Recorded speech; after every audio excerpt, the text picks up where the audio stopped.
Salut à tous. Alors dans cette vidéo, on va parler de l'architecture hexagonale. Donc on va voir ce que c'est et à quoi ça sert. Donc la première question qu'on peut se poser, c'est qu'est-ce que c'est que l'architecture hexagonale? Alors en fait, déjà on va se demander quel problème ça résout. Parce que sinon on va pas comprendre à quoi ça sert. Alors si tu n'utilises pas ça et que tu fais une architecture normale, ce qui va se passer c'est que tu vas commencer par choisir tes technos. Tu vas te dire, bon, je vais prendre PostgreSQL, je vais prendre React, je vais prendre ActixWeb, et tout ça, ça va se lier à ton code. Alors en fait, dans le code, il y a ce qu'on appelle la logique métier. Alors ce terme, en fait, ça décrit tout simplement le problème que tu es en train de résoudre. Donc dans cette vidéo, on va prendre un exemple où on a un fleuriste qui veut gérer son stock. Ok?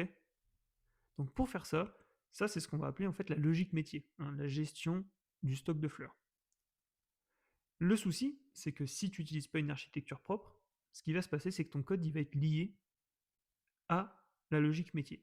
Donc par exemple, là tu vois, je t'ai mis un exemple avec ActixWeb et PostgreSQL. Tu vois que tu as ta liste de fleurs, donc tu as un endpoint list flower, un endpoint add flower, et ces deux endpoints, en fait, tu vois qu'ils sont liés vachement à PostgreSQL et à ActixWeb. Et au milieu, il y a aussi la logique métier. C'est-à-dire que par exemple, quand on va créer une fleur, la logique c'est de dire, bon, je veux créer une fleur, mais si l'ID de cette fleur, le SKU de cette fleur est déjà utilisé par une autre fleur, je ne vais pas l'autoriser à créer parce que c'est déjà utilisé. Donc ça, c'est ce qu'on appelle la logique métier. C'est une règle de gestion. En fait, cette règle, elle dit, voilà comment est-ce qu'on peut créer une fleur. Et au milieu de tout ça, dans ce code, tu vois qu'il y a des requêtes SQL, il y a ActixWeb qui va être là pour répondre les réponses HTTP. Il y a plein de choses, en fait, il y a plein, si tu veux, de types de code différents. Il y a du code d'implémentation techno et il y a du code de logique métier. Le souci de cette façon de faire ici, là, de la façon traditionnelle, c'est que si ton client il te dit, bon, maintenant il faut qu'on utilise MongoDB, parce que nous, notre ERP, il utilise MongoDB, et bien toi, tout le code que tu as écrit, tu peux le jeter à la poubelle, parce que ce code-là, tu vois qu'il est vachement lié au SQL et à ActixWeb. Donc si, par exemple, ta base de données change, tu es bon pour tout réécrire, ou une grande partie en tout cas. Et donc ça c'est dommage parce que si tu veux, la règle par exemple pour créer une fleur, donc de vérifier s'il y a déjà une fleur avec le même SKU, cette règle-là, ben en fait tu vas la réécrire quoi. Donc alors que ça n'avait rien à voir avec du SQL. Donc en fait l'architecture hexagonale elle t'amène à te dire pourquoi est-ce qu'il faudrait tout lier. Et au final tu vas te rendre compte qu'il n'y a aucune raison de lier la logique métier et ton implémentation techno. Donc du coup, l'hexagonal architecture va te dire ben, on va séparer les deux. Le cœur de notre application, il ne faut pas oublier que c'est la logique métier. C'est-à-dire c'est le problème qu'on veut résoudre. Donc là, la gestion d'un stock de fleurs. En plus, la logique, tu vois qu'elle est complètement différente de la techno. D'un côté, on aura notre logique métier dans ce qu'on appelle le domaine, je vais t'en parler juste après, et de l'autre, bah, tu as toutes tes technos, mais ça, c'est quelque chose qui ne contient pas la logique métier. Donc c'est deux choses différentes, donc on va pouvoir les séparer. Le concept clé du coup de l'architecture hexagonale, c'est d'isoler la logique métier. Alors, ça a d'énormes avantages de faire ça, et le premier, c'est que ton code, il ne va pas dépendre d'une techno. Quand tu vas isoler ta logique métier, elle dépendra de rien, ok, juste d'elle-même. Donc ça va te permettre en plus de pouvoir changer de techno rapidement et sans changer une seule ligne dans ta logique métier. Donc si par exemple, comme je t'ai dit tout à l'heure, tu passes sur MongoDB, eh ben, tu ne vas pas devoir changer ta logique métier. Okay, il n'y a rien qui va changer. En plus, ça va te permettre de tester ta logique indépendamment de la techno. Et ça, c'est pareil, c'est un avantage incroyable. Parce que tu vas pouvoir te passer de toutes les bases de données, des requêtes SQL, tout ça, et te concentrer d'abord sur la logique. Et donc ça va rendre les tests beaucoup plus simples. Et inversement, une fois que ta logique elle va fonctionner, toi tu vas savoir que tu peux faire confiance à ta logique, et donc quand tu vas tester ton implémentation techno, par exemple quand tu vas tester ton SQL, et ben au final tu vas voir que ça fonctionne. Ou que ça fonctionne pas, mais en tout cas ce ne sera pas à cause de la logique. Donc déjà, c'est ça de moins à débugger. Donc quand tu vas tester ton implémentation de techno, tu vas savoir que s'il y a un problème, ça vient que de l'implémentation techno, puisque ta logique, elle a été déjà testée avant. Tu vois? Donc c'est quand même quelque chose de vachement balèze. En plus de ça, tu vas pouvoir choisir ta techno en dernier, une fois que toute la logique fonctionne. Alors les autres, qu'est-ce qu'ils font dans les approches entre guillemets normales? Ils vont choisir d'abord une base de données une techno de back-end, une techno de front-end, ils vont commencer à faire les tables de la base de données, tous ces trucs, alors qu'au final, ils n'auront même pas écrit une seule ligne de logique métier, c'est-à-dire ils n'auront même pas commencé à régler le problème.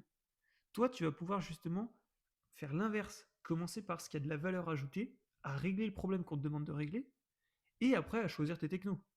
Et si tu te trompes de techno, si par exemple tu n'as pas pris la techno la plus rapide et puis que tu as plus d'utilisateurs que prévu, et ben c'est pas grave, tu vas pouvoir changer facilement.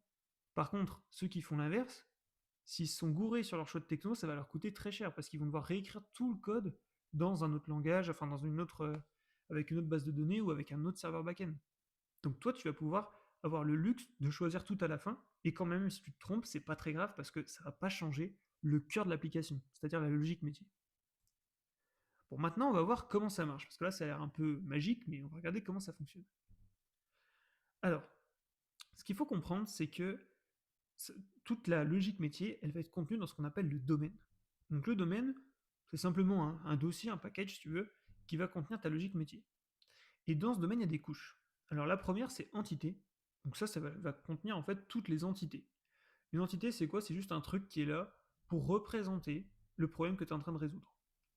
Donc par exemple avec les fleurs, tu vas avoir donc ton struct flower qui va représenter ta fleur, et chaque fleur aura un SKU, un nom, une couleur, une quantité. Et donc tu vois que la flower, c'est dans entities, qui est dans le domaine. Donc c'est dans le domaine. Ok? Voilà, ça c'est la couche la plus basique, on va dire. Ensuite, tu as la couche service. Bon, tu peux aussi l'avoir appelée use case. Donc cette couche-là, son rôle, ça va être de permettre en fait de définir toutes les actions que vont faire l'utilisateur. Donc l'utilisateur avec notre logiciel, il va vouloir faire plusieurs choses. Par exemple, lister toutes les fleurs, ajouter une autre fleur, enfin voilà, faire des choses comme ça. Tout ça, ça va être défini dans les services. Ok? Donc je vais te montrer à quoi ça ressemble. Alors je ne vais pas rentrer dans le détail de l'implémentation, c'est pas très intéressant. Ce qu'il faut que tu regardes, c'est list flower, find flower by SKU et create flower. Ça, c'est les trois actions qu'on va permettre de faire à notre utilisateur. Lister toutes les fleurs, trouver une fleur par son SKU et créer une fleur. Ok? Et donc on voit que dans créer une fleur, on teste déjà de voir s'il n'y a pas une fleur qui a ce SKU.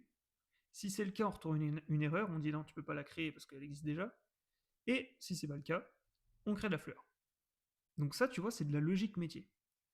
Et donc tu vois que là, quand je te parle de ça, en fait, ça correspond pas, il n'y a pas besoin de parler de SQL ou je sais pas quoi. Ça, c'est de la logique métier pure. Donc en fait, ça va dans les services. Ok? Maintenant, un truc très important à comprendre, donc voilà, là c'était juste pour te montrer que c'est aussi dans le dossier service qui est dans le domaine. Ok? Ce qui est un truc très important à comprendre, c'est que les services, ils vont pouvoir utiliser les entités, mais les entités ne vont pas pouvoir utiliser les services. Pourquoi? Parce qu'un élément du domaine, il peut accéder uniquement à ce qui est dans une couche inférieure à la sienne. Ça, c'est super important. Parce qu'en fait, ce qu'il faut se dire, c'est que le domaine, il ne peut pas utiliser du code à l'extérieur de lui. Ok? En respectant, si tu veux, ces principes-là, tu vas t'assurer d'avoir à chaque fois des couches qui sont indépendantes, qui sont testables facilement, et qui ne viennent pas se mélanger et faire des choses qui n'ont pas lieu d'être. Donc les entités, elles sont là juste pour représenter le problème qu'on veut résoudre, et les services, ils vont orchestrer, si tu veux, ils vont jongler avec les entités pour faire des actions. Ok? Mais par exemple, notre fleur, elle n'a pas besoin de savoir comment elle va être utilisée pour retrouver toutes les fleurs ou pour trouver une fleur par son SKU. Ça ne la concerne pas. Donc l'entité, elle n'a pas besoin de connaître le service. Par contre, le service, il va avoir besoin des entités pour jongler avec. Voilà. Donc ça, c'est un concept important. Il faut tout le temps utiliser ce qui est dans la couche du dessous. Et tu ne peux pas utiliser un truc dans la couche du dessus. Voilà. Donc maintenant que je t'ai dit tout ça, tu vas te dire, mais comment on fait pour communiquer avec l'extérieur? Parce qu'en fait, c'est un truc, on n'en parle pas depuis le début, mais comment est-ce qu'on fait, par exemple, pour lister les fleurs si on n'a pas accès à une base de données? Il y a bien un moment, il va falloir récupérer les fleurs quelque part. Alors pour faire ça, notre domaine, ce qui peut paraître un peu contre-intuitif, c'est que je t'ai dit qu'il n'a pas le droit d'utiliser du code à l'extérieur de lui-même. Alors, il n'a pas le droit d'utiliser tout ce qui est des détails d'implémentation technologique. Donc par exemple, tout ce qui va être du SQL, des packages d'implémentation techno comme ça, il n'en a pas besoin, il n'a pas besoin de le connaître. Par contre, ça ne t'interdit pas d'utiliser des packages dans ton domaine. Si par exemple, tu as besoin de gérer les dates, bah, tu peux utiliser un package pour gérer les dates, il n'y a pas de problème. Simplement, tu ne dois pas utiliser dans ton domaine des trucs de l'implémentation technologique après. Ok? Sinon, ça va condamner ton domaine à utiliser une techno. Donc au final, ça reviendrait à ne pas utiliser ça. Donc, à quoi vont nous servir les ports? Ok. Les ports, ils vont nous servir à communiquer avec le monde extérieur. Ils vont définir un standard, un peu comme un port USB sur un ordi. Il va suivre un certain nombre de spécifications, et ça va permettre à ton ordi de parler avec soit une clé USB, soit un disque dur, soit n'importe quoi qui utilise le port USB. Donc c'est sa façon de communiquer avec le monde extérieur. Et bien là, les ports, ça va être la même chose. Les ports, ça va être un standard que va devoir respecter ce qui vient de l'extérieur pour parler avec le domaine, et vice-versa.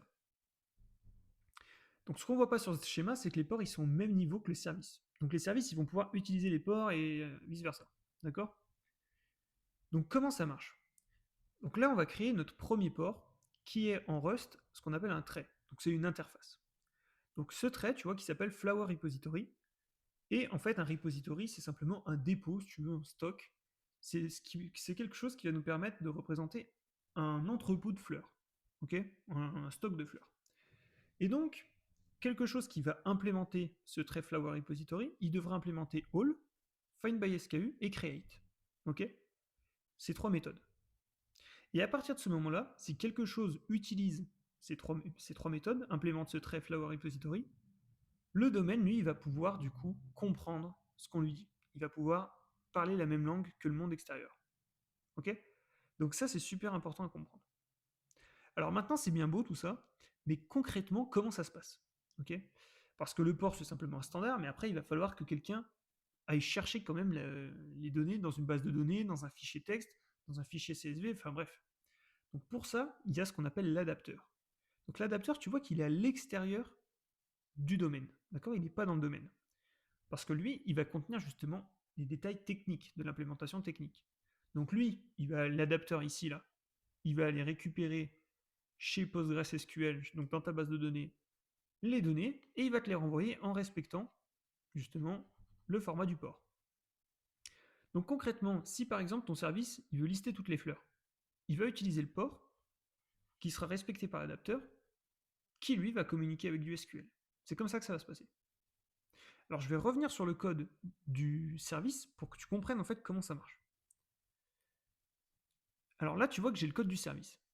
Le code du service, tu vois que quand il est créé, donc il a une durée de vie A, et il a un type générique que là, qui s'appelle repo dans ce cas-là. Et qui va être, en gros, on dit à Flower Service que ce type-là, on ne sait pas ce que ce sera exactement repo, ce type-là, il devra implémenter le trait Flower Repository. Et au final, le champ repo de Flower Service, il devrait être de ce type-là. Donc ça veut dire que quand on va créer notre Flower Service, on voit ici qu'on va lui passer le repo en paramètre, et ce repo pourra être de n'importe quel type, mais par contre, il devra implémenter Flower Repository. Donc si tu commences à voir où je veux en venir, ça veut dire qu'en gros, nos adapteurs ici, ils vont devoir du coup implémenter le trait Flower Repository, mais ils pourront être différents. Tu vas pouvoir avoir par exemple, un adapteur qui va s'appeler Flower Repository SQL, qui va récupérer donc tout ça, qui va récupérer, si tu veux, tes fleurs dans un fichier SQLite. Tu vas avoir un Flower Repository CSV, qui va faire pareil dans un fichier CSV. Donc à chaque fois, ces deux-là, ils vont implémenter le trait Flower Repository, et c'est ce qui va leur permettre du coup de communiquer avec ton domaine. Donc je vais te montrer comment ça marche. Là, tu vois, on a un dossier adapteur, ce qui n'est pas dans le domaine. Il est à l'extérieur parce que les adapteurs sont à l'extérieur du domaine. Ensuite, j'ai un dossier repositories. Donc là, tu vois que je vais avoir mes différents repositories qui, cette fois-ci, ne sont pas des ports, mais bien des adapteurs. Alors, un port, c'est simplement un trait, une interface, et un adapteur, c'est quelque chose qui va implémenter cette interface. Donc, par exemple, là, je suis dans SQLite Flower Repository, et on voit en fait que SQLite Flower Repository, c'est simplement un struct qui va du coup utiliser, qui va implémenter le trait Flower Repository. Et donc on voit qu'il a bien la méthode all, la méthode findBySKU et la méthode create. Et donc, quand on regarde un petit peu de plus près, on voit que là il y a du SQL pour faire tout ça. Donc au final, on voit que c'est l'adapteur qui va gérer tous ces trucs de SQL, tous ces détails techniques, avec les bons packages, etc. Mais, si tu veux, notre service, lui, notre domaine, là, donc par exemple dans Service Flower Service, lui, il s'en fout complètement de ces détails techniques, il n'a pas à le savoir. Et donc là, je vais te montrer un autre adapteur avec un fichier CSV. Donc là, tu vois que j'ai CSV Flower Repository, donc qui est un stock de fleurs, mais dans un fichier CSV. Et là, pareil, on va implémenter le trait Flower Repository pour CSV Flower Repository. Donc là aussi, on a la méthode All, la méthode FindBySKU et la méthode Create. Simplement, cette fois-ci, évidemment, ce qu'il y a dedans, c'est différent pour s'adapter à un fichier CSV. Donc, au final, si on veut utiliser nos adapteurs, voilà comment ça va se passer. Alors, au début, on va créer un repo. D'accord? Donc, par exemple, un CSV Flower Repository. OK? Et on va lui préciser le chemin du fichier CSV. Ensuite, on va créer un service. Et ce service, il va du coup être un Flower Service qui va prendre en paramètre le repo. Donc là, le repo, c'est un CSV Flower Repository, mais ça pourrait être n'importe quoi, du moment que ça va implémenter le trait Flower Repository. Ensuite, tu vois que là, je peux faire mon service.createFlower, je peux faire mon service.listFlowers, je peux faire voilà, tout ce que je pouvais faire. Et là, je vais te montrer avec du SQLite, c'est exactement pareil, sauf que le repo, c'est pas tout à fait le même puisque c'est du SQLite. Donc là, on lui passe le chemin de la base de données. Ensuite, quand je vais créer mon service, je vais lui passer ce repo-là, donc qui est d'un autre type que tout à l'heure, mais il implémente quand même Flower Repository. Et donc là, tu vois qu'au final, c'est exactement pareil. J'ai toutes les mêmes méthodes. J'ai Create Flower, j'ai List Flowers, etc. J'ai tout ce que j'ai dans Flower Repository. Donc tu vois que mon code, au final, là, le code que j'utilise là, il change absolument pas. Le seul truc qui va changer, c'est juste quand je crée le repo, quoi. Parce que je le crée d'une différente façon. Mais ensuite, quand je vais créer mon service, je vais lui passer ce repo-là, qui sera un repo pour le CSV, un repo pour un fichier texte, un repo pour un fichier SQLite, peu importe. Et ensuite, mon domaine, il va être capable de se débrouiller. Grâce au port, il va savoir que, en fait, il parle la même langue maintenant. Donc tu vois que c'est hyper balèze. C'est vraiment super puissant parce que mon code est exactement le même, que j'utilise une base de données SQLite ou que j'utilise un fichier CSV. C'est quand même un truc de fou, tu vois. Genre, tout ton code, il est vraiment bien découpé. Et maintenant, ton implémentation technique, donc si demain tu veux ajouter du NoSQL, tu as juste à créer un autre adapteur. C'est tout. Tu vois, donc tu vas juste créer un autre adapteur de ce style-là pour du NoSQL, mais tu vas pas toucher tout ce que tu as écrit pour ton domaine. Donc c'est super pratique. Donc pour avoir une vue d'ensemble un peu du projet, tu vois que tu as ton domaine, dedans tu as tes entités, donc là on avait nos fleurs, le port qui va permettre de définir un standard qu'il va falloir respecter, donc repository, et nos services qui sont les actions qui vont pouvoir être faites par l'utilisateur. Donc ce service qui prendra en paramètre quelque chose qui va implémenter Flower Repository, c'est ce qu'on a vu tout à l'heure. Ensuite, on a nos adapteurs à l'extérieur du domaine, parce que les adapteurs, c'est de l'implémentation de techno, ça ne regarde pas le domaine, ça n'a rien à voir avec la logique métier. Donc nos adapteurs, ils ont repositories, donc c'est-à-dire tous les repositories, toutes les implémentations, si tu veux, d'un repository. Donc on a CSV repository et SQLite repository. Donc ça, c'est des adapteurs parce qu'ils vont implémenter le port, c'est-à-dire ils vont implémenter le trait Flower Repository. Et Flower Repository, c'est juste un trait. C'est pour ça que c'est un port. Et les adapteurs, c'est des adapteurs parce qu'ils implémentent, c'est une implémentation du port, une implémentation spécifique. Voilà. Donc juste une petite précision, nous ce qu'on a vu c'est toute la partie sur la droite. C'est-à-dire que on a vu un service, par exemple ListFlower, qui va utiliser le port, qui est utilisé par l'adapteur pour, par exemple, communiquer avec une base de données. Donc ça c'est ce qu'on appelle un port de sortie et un adapteur de sortie. Pourquoi? Parce que tu vois qu'en fait on part du noyau, du domaine, c'est-à-dire de notre service, pour aller chercher des trucs vers l'extérieur. Donc c'est pour ça que c'est des ports de sortie et des adapteurs de sortie. Mais à l'inverse, tu as aussi des ports d'entrée et des adapteurs d'entrée. Alors imaginons par exemple que tu as une API, donc tu as ActixWeb. Quelqu'un va appeler l'API à une certaine URL. Donc ça va déclencher ActixWeb. ActixWeb du coup va utiliser son adapteur qui va respecter le port pour ensuite aller appeler ton service par exemple qui va lister les fleurs. D'accord? Et ensuite ActixWeb il va prendre cette réponse et il va l'afficher en JSON, en ce que tu veux. Et donc tu vois que là c'est le chemin inverse, c'est-à-dire qu'on va de l'extérieur du domaine pour aller vers l'intérieur. Alors que dans le cas précédent, c'était notre service qui appelait quelque chose de l'extérieur, donc c'était de la sortie. Alors que là, c'est de l'entrée. Voilà. Donc en conclusion, quels sont les avantages de l'architecture hexagonale? Alors le gros avantage, c'est que pour ajouter une techno, tu as juste à écrire un autre adapteur. Donc ça, c'est super pratique. Ensuite, notre logique métier, elle est maintenant inchangée si les technos changent. D'accord? Tu peux ajouter 25 000 technos, ça ne changera pas une ligne de ta logique métier. Ok? La seule raison qui va faire que ta logique métier va changer, bah, c'est si ta logique métier change. À ce moment-là, le code il va changer. Mais tu peux changer 25 fois de techno, ta logique métier ne bougera pas. Voilà. Ce qu'il faut retenir aussi, c'est que les adapteurs sont hors du domaine, et c'est eux qui vont permettre du coup de faire le pont avec lui. D'accord? Pour communiquer dans sa langue via le port. Donc les adapteurs, c'est quelque chose qui va implémenter le port. Donc le port, c'est le standard. Donc le port, par exemple, c'est ce qu'on appelle un port USB. Et l'adapteur, eh ben, ça va être par exemple la clé USB. Voilà. En conclusion, ce qu'on peut dire, c'est que c'est quand même super beau d'un point de vue architecture parce que ça te permet d'avoir, je pense, peut-être le summum, enfin l'architecture la plus clean possible parce que tu as bien segmenté chaque chose. Chaque chose est à sa place, par exemple la logique métier va dans le domaine et l'implémentation technologique va dans le reste. Et au final, il ne faut pas oublier que quand tu es développeur, ton métier c'est de régler des problèmes, c'est de permettre aux gens de leur donner des fonctionnalités, des choses qu'ils peuvent faire. Donc c'est ce sur quoi on doit se concentrer. Tout le reste, je ne dirais pas que c'est pas important, mais ça ne doit pas être le cœur de la chose. C'est-à-dire que si tu as bien développé ta logique métier, ça doit pas venir, un changement de techno ne doit pas venir foutre la merde dans tout ce que tu as fait. Okay, une fois que ta logique métier est développée, eh ben, tu dois pouvoir la garder les tests que tu as écrits dessus, etc. et changer tes technos facilement. Okay, parce que le client, lui, c'est pas normal que du coup, ils doivent payer pour un changement de techno parce que toi, tu as tout couplé à ta techno. Tu vois, c'est pas vraiment normal. Donc, il faut comme ça utiliser des architectures de ce type pour pouvoir être polyvalent, pouvoir s'adapter facilement et surtout, en tant que développeur, pour avancer plus vite, être serein et avoir des étapes qui sont figées, quoi. Comme je te dis, si tu as un changement de techno dans une architecture normale, bah, c'est impossible pour toi de donner un délai ou quelque chose comme ça, parce que tu dois réécrire tout ton code. Alors que dans un cas où tu as fait ta logique métier d'abord, et qu'ensuite tu as peut-être des changements de techno qui arrivent, c'est beaucoup plus simple d'estimer les choses, parce que ta logique métier, c'est ce qui constitue le cœur de l'application, et c'est déjà fait.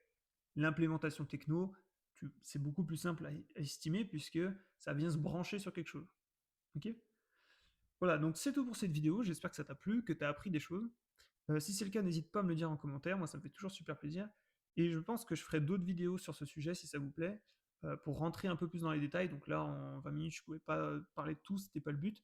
Mais je vous ferai des exemples plus complets pour voir comment ça fonctionne. Voilà, donc c'est tout pour cette vidéo et je te dis à la prochaine. Ciao!